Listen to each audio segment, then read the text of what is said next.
I was AWOL. You know? After 22 years of meeting thousands of formations and never even being late, I was absent without official leave. Now, my assessment of that situation was a lot, I made it a lot graver than it really was. I already had my retirement orders. What are they going to do? Bust me and throw me out? That's not the way I read it. What I read was, you've really done what the bad guys did. 2 colonels came looking for me. My housekeeper, who had become a very outstanding enabler for me, went to the door and said, he ain't here, he's sick. I don't know where he is. Got rid of these people. Well, I knew I had a problem. See, that was my crisis. And behind me lived the hospital commander. Just a prince of a guy by the name of Colonel Austin. I went over to him and I said, sir, I got to have some help. He said, I've been praying you'd come over. Nobody can go through what you're going through. Well, I laid down conditions before I go on his neuropsychiatric ward. Can you believe this? And there you all, people are looking for me. I can hardly stand up. I'm so whacked out from drinking all that booze. I wouldn't go in unless they'd guaranteed to give me something to sleep. And a lot of it. And I forgot what else. Okay. So anyway, that was sort of a low part in my life. I went home, I remember. And I had hanging up a uniform, and I ripped off those leaves. And I said, whatever it is you've been, you ain't that anymore. If I had any courage at all, I'd take my life that day. Yeah. That was just about as far as I could, in my head. I could go a lot further, but I didn't know what thinking. So I ended up on the neuropsychiatric ward, Ward 4A. Boy, you slam that door and lock it behind you.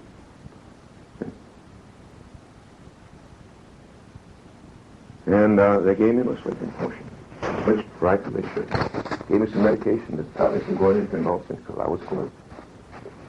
You know? And I sat there for about a week or two. Did everything they told me to do. Cleaned the place, painted walls, mop floors, did all that sort of thing, because that's the way I saw myself. After I'd been there for a while, I began to really think this thing through. Yes, it's true, I did drink a bit. Had the odd drink. In fact, obviously I drank too much. The reason why I've been drinking is all these bad things have been happening to me. Now, obviously, the way I can get a hold of this situation, stop the bad things from happening. Don't leave me alone, everybody. I don't want to fit in your silly group. Just leave me alone. And I went in sort of hiding there. My great fear was they were going to discharge me. And I was hiding in there. Okay? So, there was a psychiatrist there on the ward, and boy, I didn't like him. He didn't like me.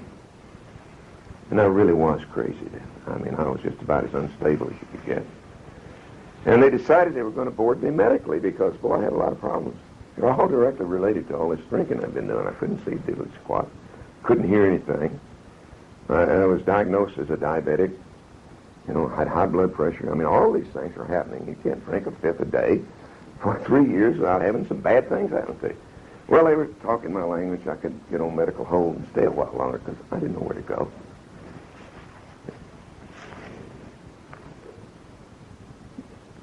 So the psychiatrist put down, this officer can only function if he has large amounts of alcohol. Listen, let me tell you something. I have never known such rage in my life. This little guy. I remember him grabbing him, slamming him to the wall. I said some very uncomplimentary things that had to do with his ancestry, personal habits, and, ask him to do things that are anatomically impossible for one to do. And I said, you idiot, I'm in here because I drank. What do you mean I can't function without large amounts of alcohol? He didn't make any sense. I thought the guy was insane. They finally discharged me, put me on medical hold, and I went home. And I didn't have a job then, see? I was on active duty, full of paying allowance, didn't have a job, on medical hold. And I said, hey gosh, I'm going to fight this thing. And I started doing what I do real well, researching and writing. That was my job after all. Or I even let me use the medical library. And I had just enough training to be dangerous, you know.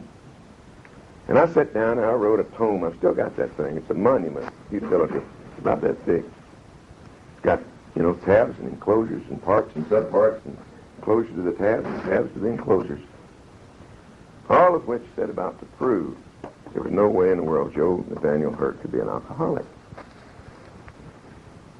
And I went to Walter Reed, 4 full board, 6 full colonels. He met counsel. Listen carefully.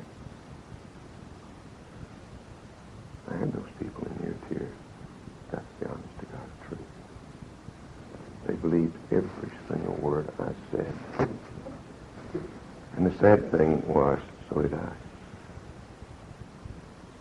I believed everything I said. There wasn't any truth at all to it. Was not capable of seeing the reality of what was happening in my life. That's denial. Anything funny about it. There's nothing easy about it. It will make the man in the hospital tell me, you know, God's crazy. My problem is I got this problem. Drinking's not happening. Then the insidious thing about denial is that, you know, you can break through it and it'll come back anyway.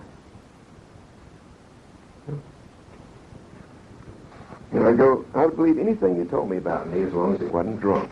I remember going to see a guy and I said to him, I don't know whether I'm a drunk that gets depressed or a depressive that gets drunk. He said, I hope you're depressive because that's my specialty. I said, I'm convinced that's probably it. And we were off and running again. See? Am I putting this person down? No.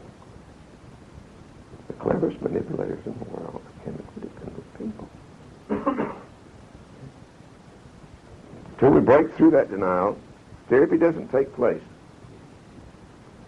And the intervention process is one of the ways we do it. A person that's been there, sitting there, say, hey, it won't work. Hey, man, that's pride. Pride will kill you. That's self-pity. Get off the pity party. You know, just keep chipping away at it. You know, it's hard for me to get much sympathy from you when you've already been through that.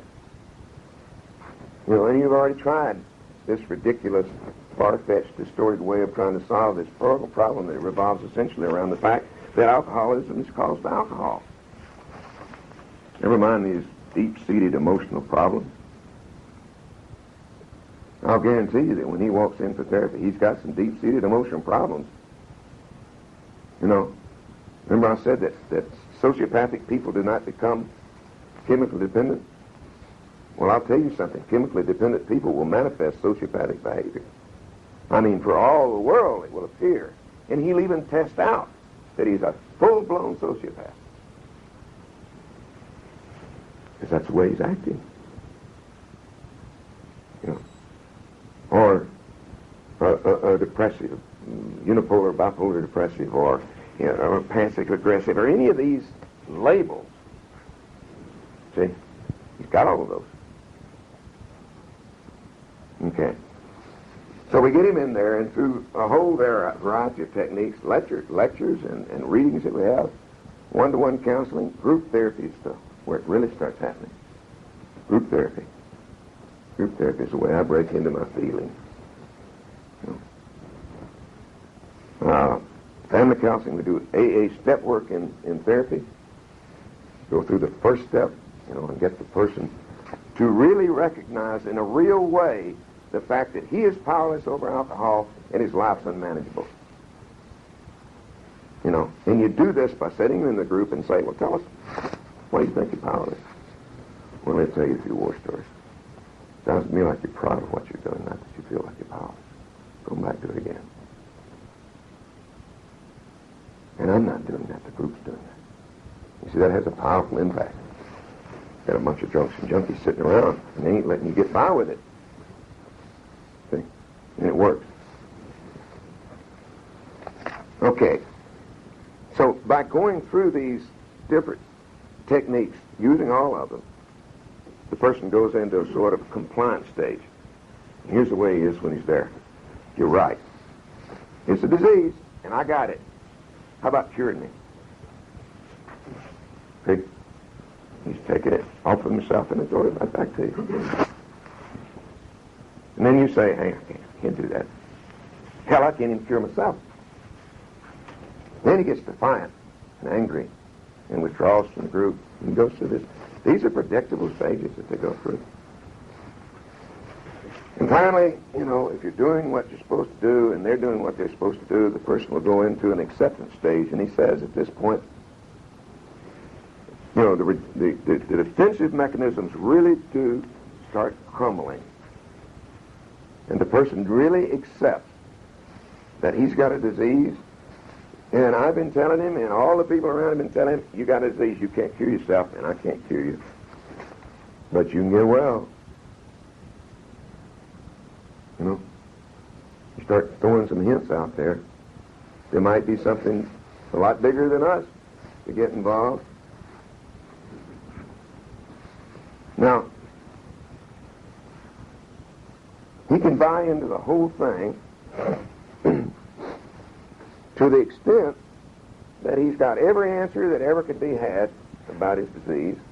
And if he leaves you, then he'll dance right out and get drunk. That's what he'll do. Okay, why? Because all he's got is some intellectual knowledge and a little emotional bending. Okay? But there's a key element left out. Until I totally surrender to the fact that I am genuinely and truly, absolutely powerless. Substitute what you will. Alcohol, whatever. And I'm willing to reach out of me. Wherever it is that I can reach at that point in my life, and it may not be very far. It may be the group around me, and that's it. Then I'm not going to get into the surrender stage. And my chances of recovering, staying sober, are pretty slim.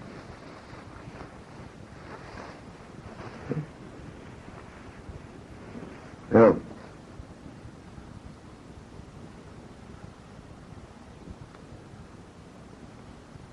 Carl Jung is one of the founders of psychoanalysis, and one of the early pioneers in the field. And he'll be bred in it. You read Freud, and you read Jung, and so forth. Shortly before his death, after he retired, he carried on a lengthy written correspondence with Bill Wilson, one of the co-founders of Alcoholics Anonymous.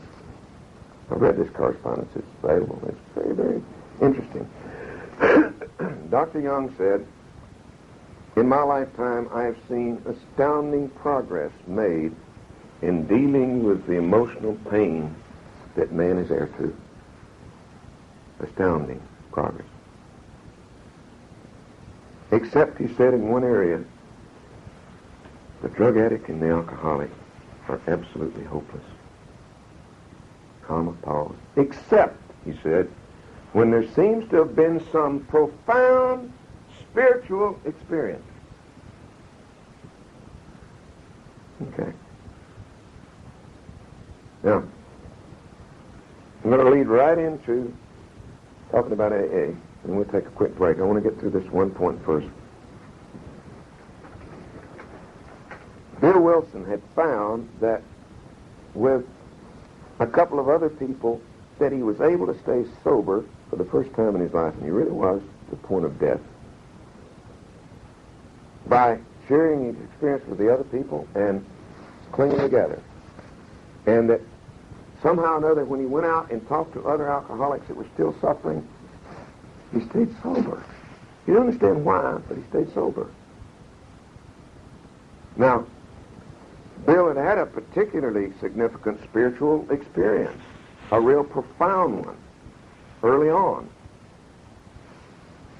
And what he was, he talked with 650 alcoholics in a period of about a year. Not one single one of which got sober.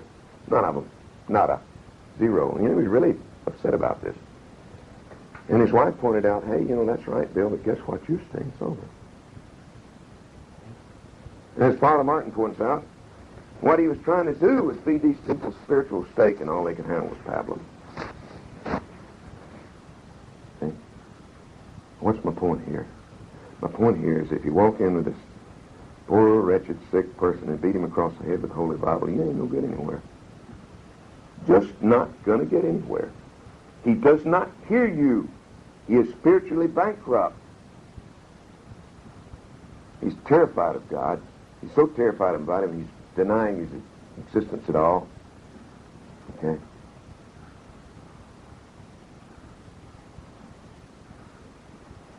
You know, what I can show him is God's unqualified love. I can show him that.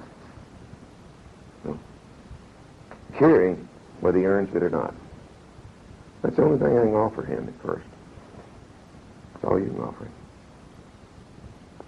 You know. Let's take a break and we'll talk about that. Yes. Thatcher had a religious experience, and Bill saw Thatcher's been through it for quite a while too, so that was another thing. Sure, you know. His idea. Yeah. I mean, he knew something like that was going on. He doesn't know what how to deal with it at first.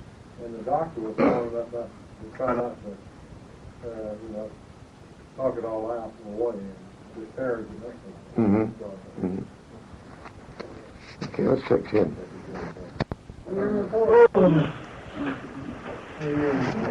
Okay. You got the guy with the beanie back here hiding in the corner. We got chairs up in the group now. Yes, please. Okay. In AA, you hear a lot of talk. You'll hear someone say, that's stroke doesn't. That's stroke doesn't. It's kind of a catch-all to describe a person going back in his delusion. I love drunk jokes. There's the story of the man that was walking along the beach, drunk, and he came upon a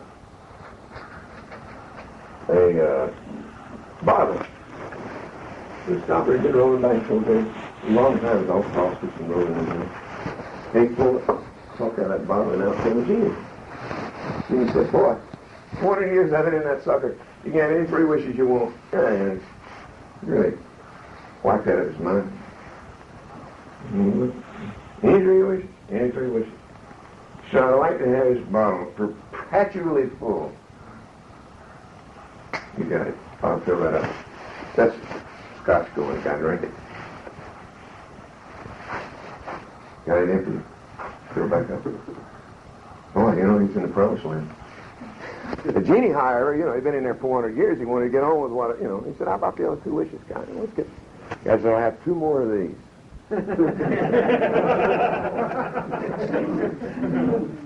A drunk walks in the bar, sign says, all you can drink $1. All you can drink, any $2 worth. Now, these are little jokes, but that's the way the alcoholic thinks about protecting his source, always having enough in the life. Let's talk for our last few minutes about the Alcoholics Anonymous Fellowship.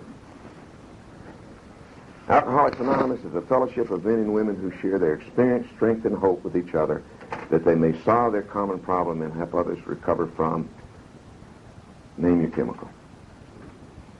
The only requirement for membership is a desire to stop drinking. There are no dues or fees for Alcoholics Anonymous membership. We're self-supporting through our own contributions. AA is not allied with any sect, denomination, politics, organization, or institution, does not wish to engage in any controversy, neither endorses nor opposes any cause. Our primary purpose is to stay sober and to help other alcoholics achieve sobriety. Okay. I tell my people that I'm seeing in therapy, I think there's a lot you can gain from this therapeutic experience. But you got to go to AA. And if you got to choose between the two, and I can't really see how you'd have to, but if you have to, drop what I'm doing and go to AA.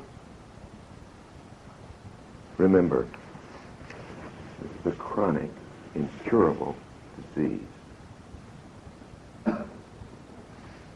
The interesting and terrifying aspect about this disease, if I stop for 10 years and I start drinking again, I will pick up further along than when I stop. Believe it or not, that's the way it works. Physiologically, certain changes take place in the neural pathways within the brain that never change back.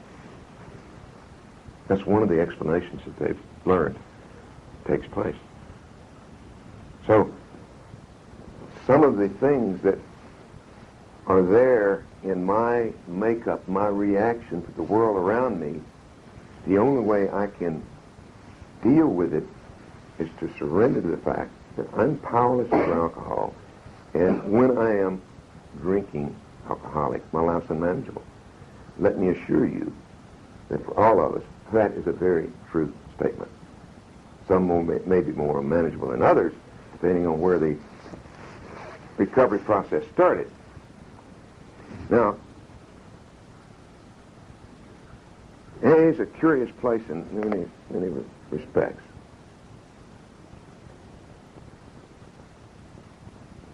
The first time I ever went was down on German Street. I parked the car 3 blocks away. Didn't want to have anybody see me around a bunch of drunks. Creeped in like a thief in the night, and I was coming up the stairs, and I heard all this laughing. I thought I must be in the wrong place. These people are hurting like I am. Can't be laughing. When I started leaving, somebody grabbed me by the arm and said, "Oh, no, you're right where you belong." She's a wife of one of my officers, herself a drunk. I didn't know it. She knew me. Why are they laughing and smoking and joking? Because in the recovery process, the change that happens is so absolutely startling that for some of us, for the first time in our lives, we really begin to see there might be a way out of the pain we've been living in. There's nothing really new about what we do. In the core of the 12 suggested steps for recovery, we make a fearless and searching moral inventory of ourselves. And then we got to sit down and tell God and another human about it. Nothing new about that. Catholics been doing it for years.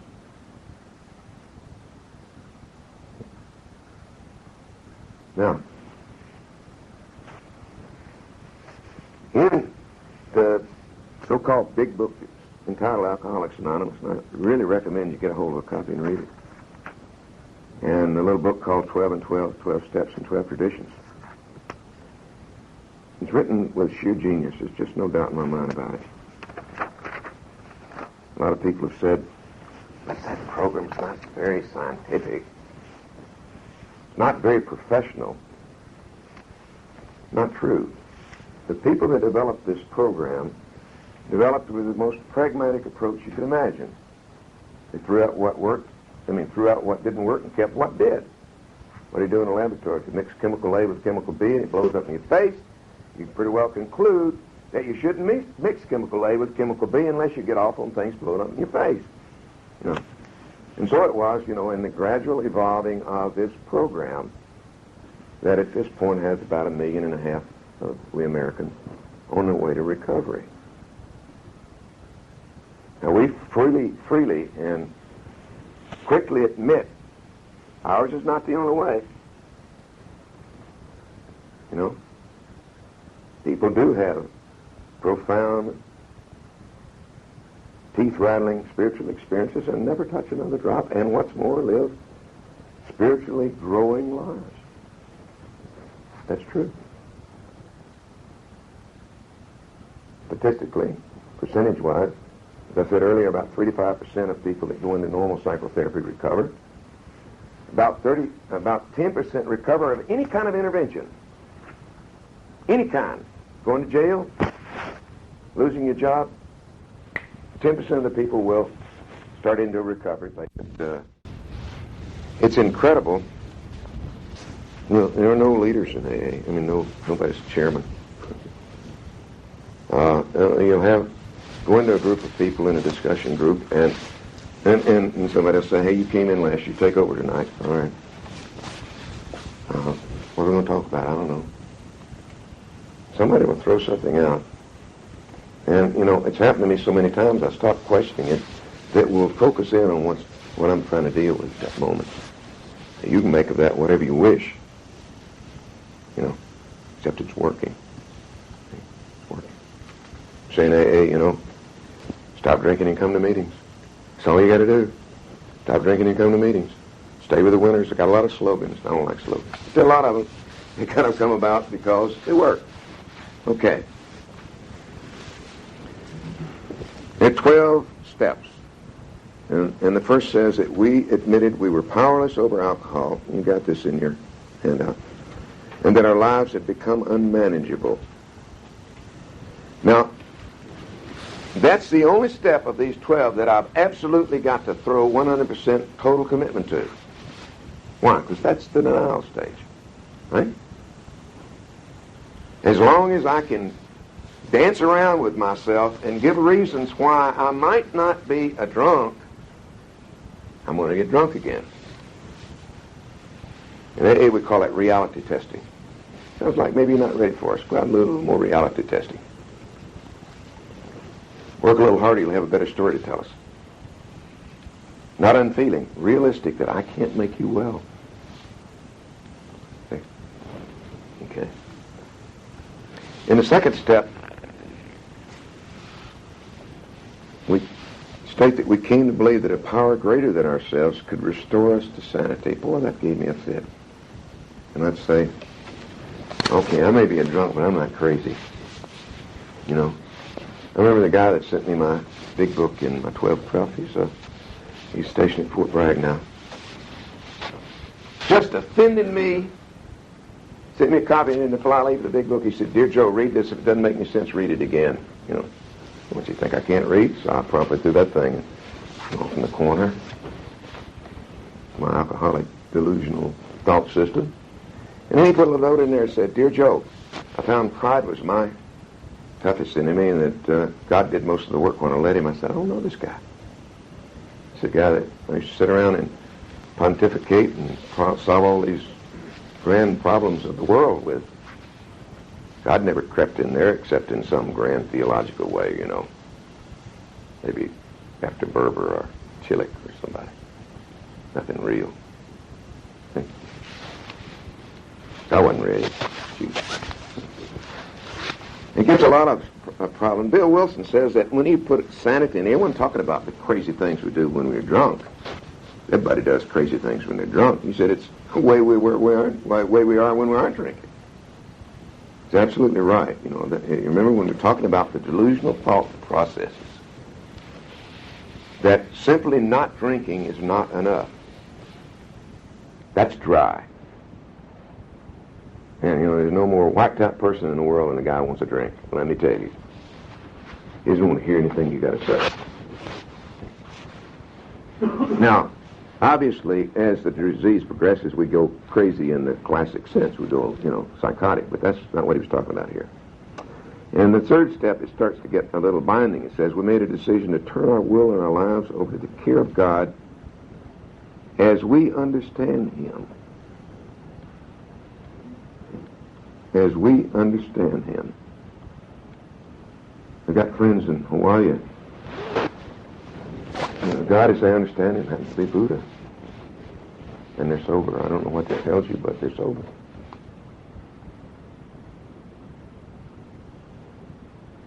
The point that it makes with we AA people is we won't get into theological discussions with you because it's irrelevant and a moot point. What it says is what it means. God as you understand Him. My God happens to be in 3 parts. I'm very comfortable with Him. You know, I've got a Father and a Son and a Holy Spirit. It may not be what you got. Now, one way I can get you to leave me and not hear me is to insist that you believe like I believe. I've heard all that crap all my life anyway. They get away. Get away. And I'll tell you, that's my problem anyway. Those people down there in South Alabama and they shove that stuff down my throat, I would never come up drunk. You know, I'm thinking that way. Besides, don't talk to me about God. I'm mad at Him. When I am able to go into that stage, I'm approaching the surrender stage. If you read I'll Quit Tomorrow, Vern Johnson makes reference to a psychiatrist who wrote and worked in the 40s by the name of T-Bolt. He wrote some beautiful monographs One called Surrender versus Compliance in the Therapeutic Process. Conversion is a therapeutic phenomenon. Conversion. That sounds like what they used to say to me when I was a little boy. Get converted. What he showed,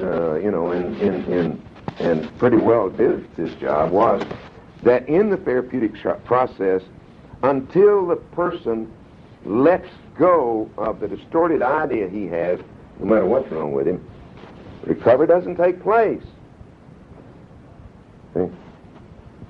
So it's genuine conversion. Now, what we hook it to in AA is say, hey, it's a little more than that. See? In the fourth step, we make a searching and fearless moral inventory of ourselves. Boy, it's tough. Let me tell you. Got a lot of aids that we use in helping people get into this step to realistically look at themselves in terms of a lot of different value systems, the 10 Commandments, the 7 deadly sins, modern psychological concepts, whatever. The idea is to get in here, find out what's been going on. That's kind of what happens in insight-oriented psychotherapy. Some of the same things. You know, the idea being that I can't do something about something I don't recognize. I don't know it's there. And then step 5, we admit to God, to ourselves, and to another human being the exact nature of our wrongs. I had a friend who said, I'd tell another human, I ain't going to tell God. I ain't going to tell. If he's there, if he's real, he's there when it happened. I ain't going to tell him. And he's the one that said, besides which, if he's existed all, he's in Mexico City, he didn't want to be involved with me. Other people say, hey, I can tell God, but I ain't going to tell another human. Why do we do this? Why do we require this of each other? We don't require anything, but why do we suggest that this be the way to do it? It's just too easy for me, a cop. See, one of the things I'm very deluded about as an alcoholic is praying. I'm just not honest about things. It's not that I don't want God's help. I don't know how to get it.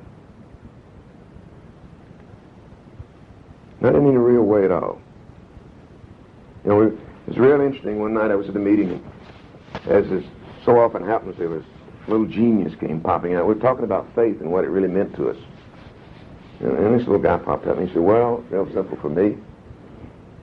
In a way, he said, I've got 100 acres out here, and I want to grow corn in it. So I just hop on my little John Deere tractor, and I plow that field up, and then I disc it, and I harrow it, and I put the seed in, and the fertilizer, insecticides, herbicides. Then I pray for the one thing I can't put on there. Rain. I may get it, I may not. I tell you how I won't get any corn. That's just, kneel down piously on the edge of my empty field and say, oh, dear God, please give me 100 acres of corn. That's the basis of our program. The very heart of it is, I can't do it, you can't do it, God can do it if we let him. But I got to do my part. Father Martin says, I always dreamed of being a doctor priest. Boy, I could go down the Amazon Delta and save souls and bodies at the same time. And he says, I don't have any doubt that our Lord could make me a doctor by tomorrow morning. With all the knowledge I need, the licensing, the degrees, even the little black bag. I just don't think he will. But I pray, oh, dear God, make me a doctor. The voice is going to come booming back. So you want to be a doctor? Fine. Go to med school. And I'm certainly saying nothing. I don't mean to offend by suggesting the obvious to a room full of pastors. It's just amazing how unobvious it is to the average alcoholic. See? Because I got to tell you, the most painful, heartfelt prayers I ever prayed was when I was lying drunk, dying of my disease. Nothing was happening. I couldn't figure it out. Well, naturally, I got mad at him. Huh. Why aren't you there?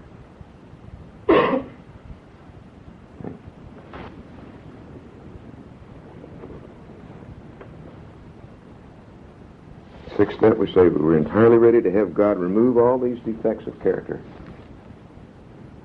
I got to identify them. I got to be ready to get rid of them. That's not easy as it sounds. You know, I had a friend said, you know, I had some of them I didn't want to get rid of. I really like those things, you know. Another friend said, you know, it'd be so nice if I could go to a values store and pick me out a set of values. You know, that I could be comfortable with, that allow me to do certain things that I would like to do. Unfortunately, it doesn't work that way. He said, it took me a while to learn that. So I've got to identify, I've got to be willing to get rid of these things. And then we humbly ask him to remove our shortcomings. And it gets a little tough. We'll make a list of all the people we'd harmed and became willing to make amends to them. What is this teaching me? And one of the things I have to learn is that I've got to stop blaming. I've got to stop projecting. I've got to look in real terms at what's been going on within me. And the fact is, I've harmed a lot of people. It doesn't make any difference what they've done. It's totally irrelevant to my recovery. They didn't make me drunk, then I will get me sober. You know? And then I've got to go to them and make amends. But were to do so would harm them or others. Some of those people don't want to see you. I mean, the last thing they want to do is see that wild, crazy drunk that perhaps destroyed their family or destroyed their business or whatever. You know. And so I've got to learn of the vicious power that pride can have on me if I let it, and go on anyway, and learn about what what humility really means. What does it really mean to, you know, take the slingers and arrows of an outrageous fortune? You know, they've got to go in there in the middle of it.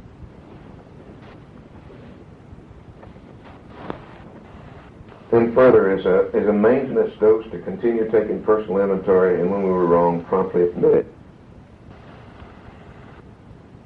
Step 11 is sought through prayer and meditation to improve our conscious contact with God as we understood Him, praying only for knowledge of His will for us and the power to carry that out.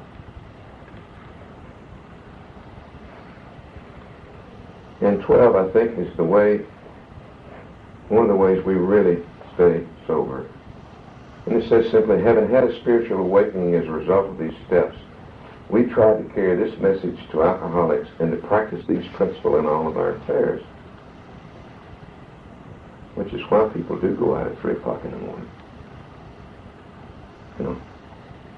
Don't remind me of a little poem, you know, the bell's not a bell until you ring it, the song is not a song until you sing it, and love is not put in your heart to stay, but love is only love when you give it away. And that's kind of the core of what we're about, and it's kind of the core, as far as I'm concerned, about what we read in the books that we use, telling us about our higher power, that the whole thing's all about. You know, this ability to give with no expectation of anything in return. You see, that's the absolute opposite of the way the alcoholic is when he starts. Because he's totally self-centered in every aspect of his life. When he reaches a point where he can start reaching out and giving away what it is that God has given him and all the people that support him are giving him, then it starts to have some real meaning, and then you can really start to get a little bit of a glimmer of serenity in there every now and again.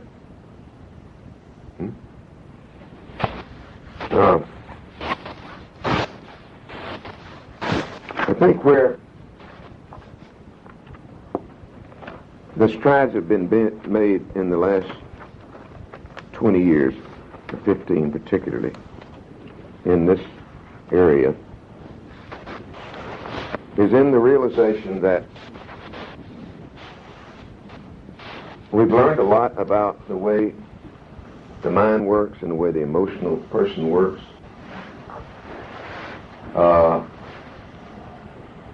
And we ought to put that to use. Not instead of this simple little difficult plan or this difficult little simple plan, depending on your perspective, but in addition to it. And when we do that, when we couple all the best techniques that we've learned on how to break through this denial, how to intervene, how to get the person into looking at himself in real terms, how to get him to start trusting and sharing, and we couple it with the realization that it is a chronic disease, that you're not going to cure it, you're just going to take it into remission, if you will, and it won't even stay there, left to its own devices. See? All I've got to do to get drunk is detach. Detach. All I've got to do is pull back from my support system, which involves people like yourself, which are a vital part of my growing spiritual life, the people in Alcoholics Anonymous that I draw other assessments from, the people, believe it or not, that I work with. The group experiences is as valuable to me as it is to them. Pull away from all those things and take the reins back. Take charge. And I'm going to go down the chute. The interesting thing to me, and I mentioned someone, is that I don't really see an awful lot of difference between this and the human condition, when you get right down to it. I think that the alcoholic or the other chemically dependent person is forced into a position that he either starts learning these principles or he dies forthwith and without too much time having passed. It's really what we're all about, though, isn't it? It would seem to me. Throwing some of this out pretty fast. The bibliography that is attached has an awful lot of readings. If you haven't read books by a great sociologist that's done an awful lot of work in the family, Virginia Satir, I strongly recommend her books, People Making and Cojoint Therapy, I believe it is. That's one. I'll Quit Tomorrow, Another Chance by Wagscheider, and many of the others that you'll find in there. Are there any questions from anyone? When you meet resistance, when you bring up AA and meet resistance, does that mean you brought it up too soon, or is there some reason why they resent AA? I find it easier to send to a therapist than they send to AA. I'm sorry? They don't want, there seems to be some resistance to some alcoholics about making those meetings. They get upset with you. Resistance on the part of whom?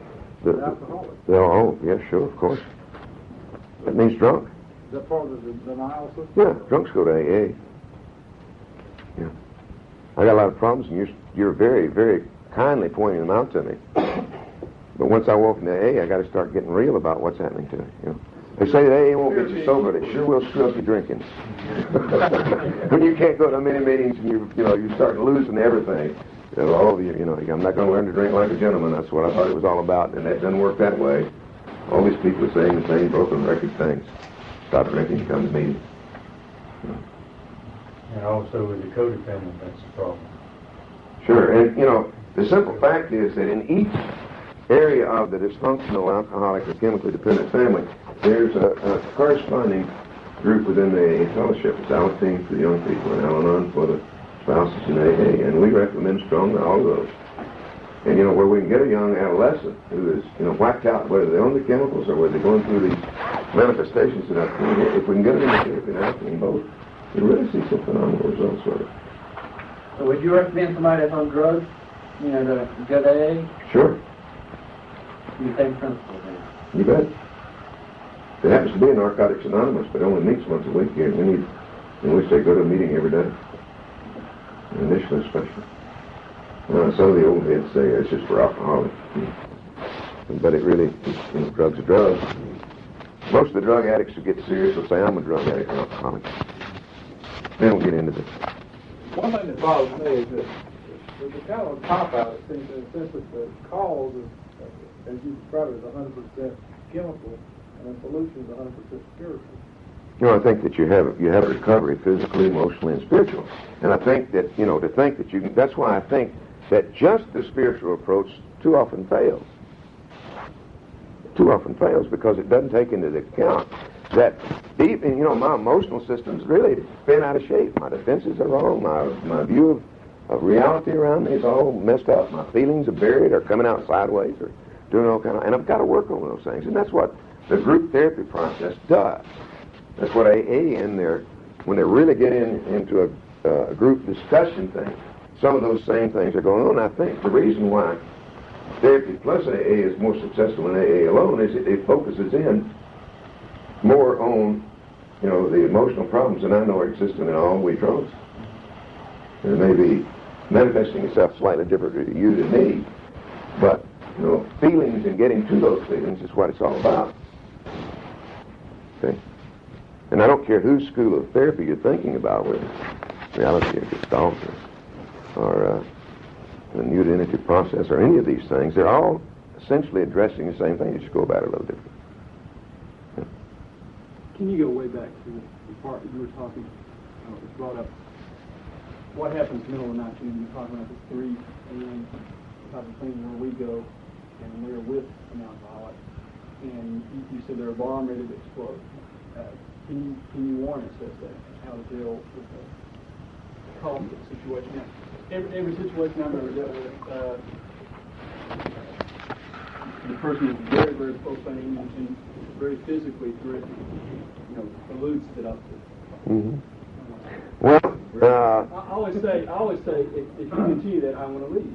Sure, and do so. And I do. Yeah. You shouldn't leave. The only thing is, you know, you're torn in one of those moral dilemmas at times. Yeah. Because you may, you know, well, one guy in particular that's about 240 and 6'1", his wife weighs about 100 pounds, you know. And he's always throwing her through the walls. And it's pretty hard to leave the guy when he's like that. And I keep saying to the woman, hey, let's go get a warrant. Yeah, we'll stop this craziness. You know. On several occasions, I couldn't get a patient's family involved. This guy happens to be single. I'll just go get a commitment order myself. I'll say whatever I have to the magistrate. All I know is that the persons have threatened themselves and to others. Anything else irrelevant. Not hesitating, not even for a heartbeat. Even if the family didn't want you to. Even if the family didn't want me to do that. Because I'm viewing it as Joe Citizen. You know, the guy sat there and told me exactly how he's going to take my head off. I believe him. And then tells me, you know, how he's going to do himself in. And I just go on there, you know, I say, I'm not a therapist now. I'm a person that's concerned about my fellow man, and I don't want him to die. Now, he may never see me again. That's okay. You know, in getting back to your basic question, I would make contact with people in my area, congregational area, that might have AA experience, and see if they won't go with you on that sort of thing. Most of them would jump to it. I was part of a group that was trying to bring into the county of Virginia, and had not had any help whatsoever with their drug problem. A rehabilitation center. And the local pushers circulated the word around that we were not. So my brother and his friends circulated the idea that we should be killed. And I'll never forget that, how frustrating that was. It was a complete dead end. The whole thing failed from the very onset. Yeah. It's tragic when those things happen. And you know, they'll continue to happen. And that's the only thing that I know for certain is that we're facing a crisis, probably the most monumental crisis that this country's ever known. And if you do everything for the rest of your life, and I do everything for the rest of my life, we might make, we might scratch it. But if we don't all reach out to other people who are working toward the same end, we're not going to make any progress. You know, it doesn't have to be a 3-generational disease. Children don't have to keep getting sick with this disease. Can I speak this? Sure. I'm Karen Argo. I did not find out about this thing. I had business all day today and found out about this very late. I don't know whether I'm welcome or not. You're welcome here. I really wish that I had known what had been said today, because I approached this problem from many different ways. I am the daughter of an alcoholic. I myself am very sick. I've lived in it all my life. The times I've seen my daddy sober, I can count on my hands. I'm 31 years old. He is very sick. Our whole family is very sick. And I can't tell you the frustration I have gone through. I know that part of our sickness is wanting someone to fix it, someone to help it. I had so many mixed feelings, because as I grew older, I wanted somebody to help me, and find somebody to help my daddy, and then I wanted somebody to help my mother. There was nobody. You the oldest child? No, I'm the middle. You're the middle, okay. And I don't fit I don't know, I know they've made a little nice graph about the children of alcoholics. I don't really fit in that. Yeah. But the thing is, I'm wondering how aware the clergy is today of what's going on. I had a minister, I had just spilled my guts to him, and he looked me straight in the face and said, "Karen, I will pray for you." I'm sorry, I feel like God gave us a brain and expects us to use it. And I'm not discounting the power of prayer. I don't want to ever say that, because I know that many, many things are accomplished through prayer. But I honestly, also, I'm not going to lie, I can't believe that I can pray over my daddy every day and make him better. I can't make him better, period, no matter what I do. But, everybody's talking about the alcoholics. What about the alcoholic family? My mama is a prime example. She says, "Why should I be run out from the home that I have fought to keep up?" She has put clothes on our back, food on our table, and sent 3 kids through college. And she lives in hell, which that's where she chooses to live. And I am trying to accept that. It's very, very hard. But there's nobody for the family. I know there's Al-Anon, and that's good. She's very sick and will not go. I guess if I could say anything, I just feel like it is such a problem that there's over 12 million alcoholics in the United States, and we've got to do more about it than pray about it. Yeah. I agree, and I'm sorry you weren't here, because one of the things that we talked about was the fact that this is an alcoholism and chemical dependency, the family disease. Right. And anything less than that. It's just, and like I talked to my mama just the other night, and trying to convince, I'm at the point I still think I can say something to her. I know I can't say anything to Daddy, but I keep thinking I'll say something to her that will open her eyes. I don't know how many of you are aware, County Health has a program of a concerned persons group that meets every Thursday night. And I'm considered nothing. I'm going to get better. I've not come this far to let it get me down there. I think the important thing that you have to recognize is that the only person that you can do anything about is yourself. Yeah. And you just have to buy that, because otherwise, you fall in the same role that your mother's been in all these years. How do I act to my mom and Daddy now? I mean, Daddy, he stays tuned out most of the time. I mean, like, he passed out in the road and almost got run over about a month ago. You just do the only thing you can do. You just love them, but not be drawn into the sickness. You have to detach from it, just like that. Yeah, well, that's what I'm going through. Not easy. Right now, for sure. I think the key to the thing is faith without works is dead. I think For me it is. Point about the clergy, I think that there's education along this line. I've been in the ministry 2 years out of seminary, and part of my education was to had one of the textbooks of society as part of the curriculum. And also, as one of our requirements, was attending an open meeting.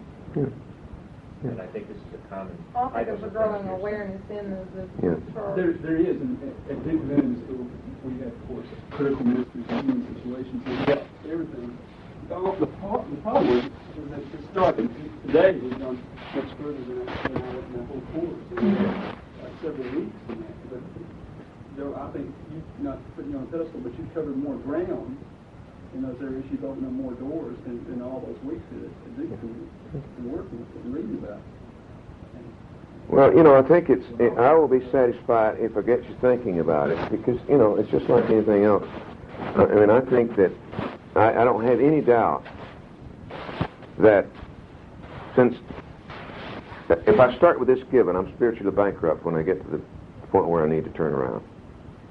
And who am I going to go to learn about growing spiritually. They happen to be professionals in that.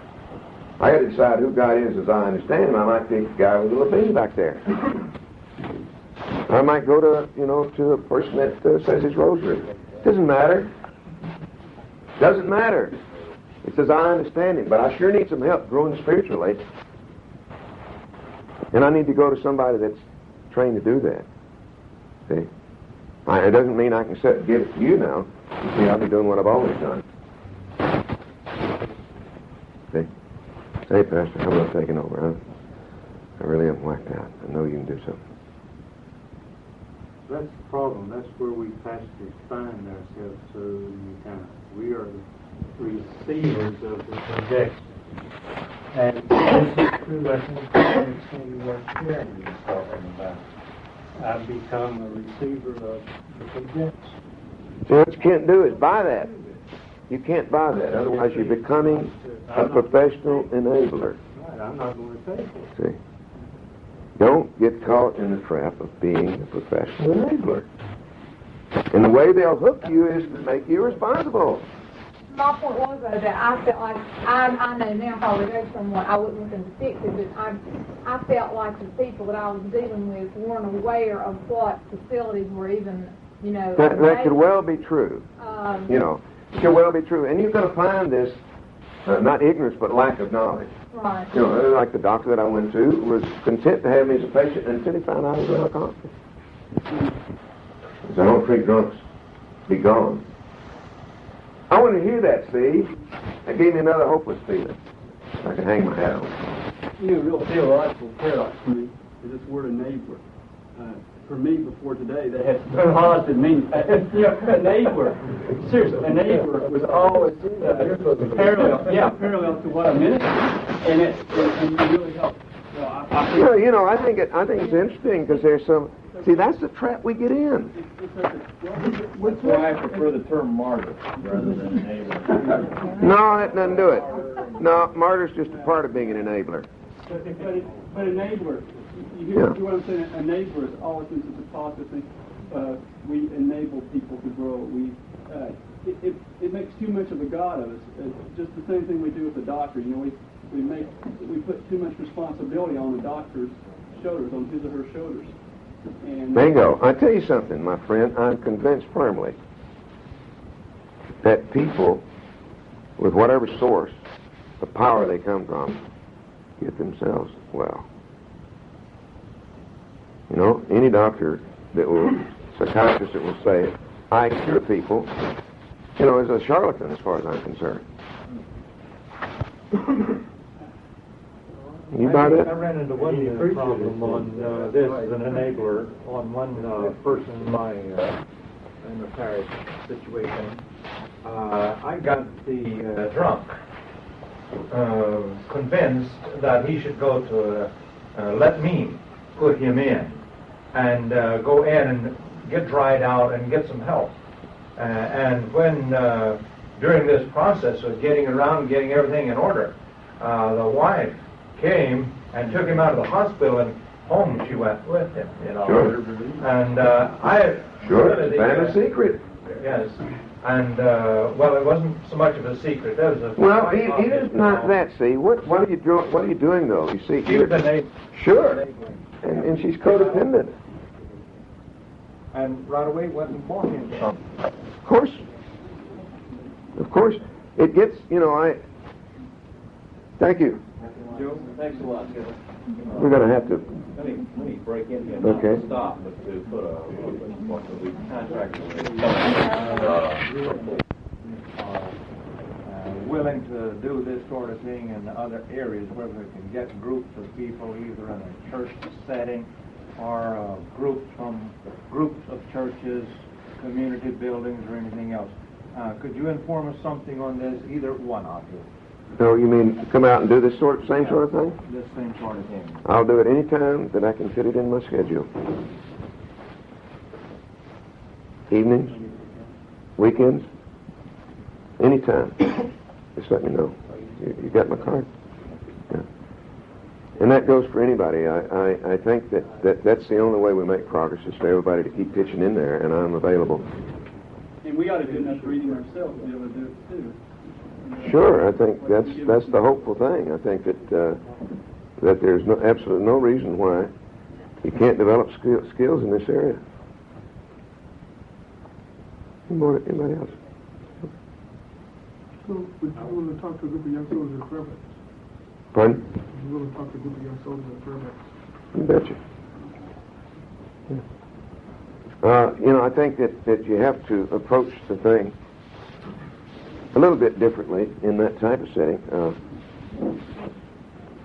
And I would not probably get as specific, I think it's interesting. They did a model for us at Johnson Institute about the average drug talk. It's Joe, policeman. He comes in with his belt full of pistols and equipment, and he's got a drug board. And the kids are busily taking notes because there's a lot of stuff on there they hadn't tried yet. And you really just shoot right over their heads rather than getting taught. Kids don't want to hear that. Well, so these kids get, counselors from Operation Bragg. Mm-hmm. They get me. They get the NCOs. And everybody else in the support system of Bragg come in and beat them over the head. And we call it command and police. Mm-hmm. You're familiar with that. Mm-hmm. And they sleep with us. I think when we catch them for short periods of time like that, half hour or something, and hit them with something where they live. Well, I think that any of these things have their place. And I think if you're having people that are coming to a prayer breakfast, they're saying something to them. And you never know what the influence that you'll have in talking to this person who may in turn be just exactly armed then to talk to the person out here that's not coming to prayer breakfast. And I think that's the value of being available to talk to anybody that wants to hear it. All right, great.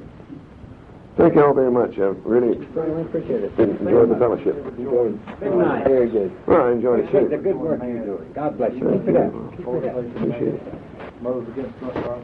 Who did that? I appreciate you coming out here, particularly the stuff that is in here. Well, I wish it were all original, but garnering through everything that I've, read and studied on it. But let me share something with you. I personally was offended by your reference to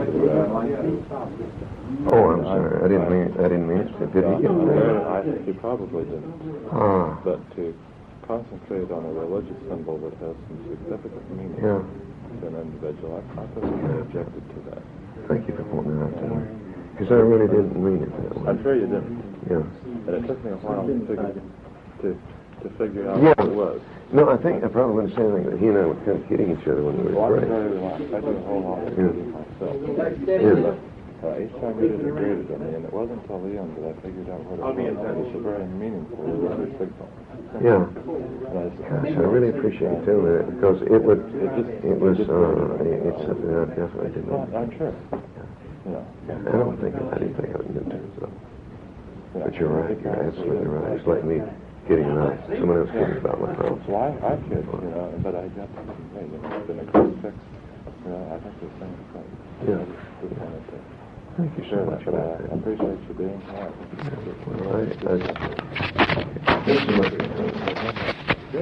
Thank you so much. Well, enjoy talking with you. I want to ask you one question. Okay.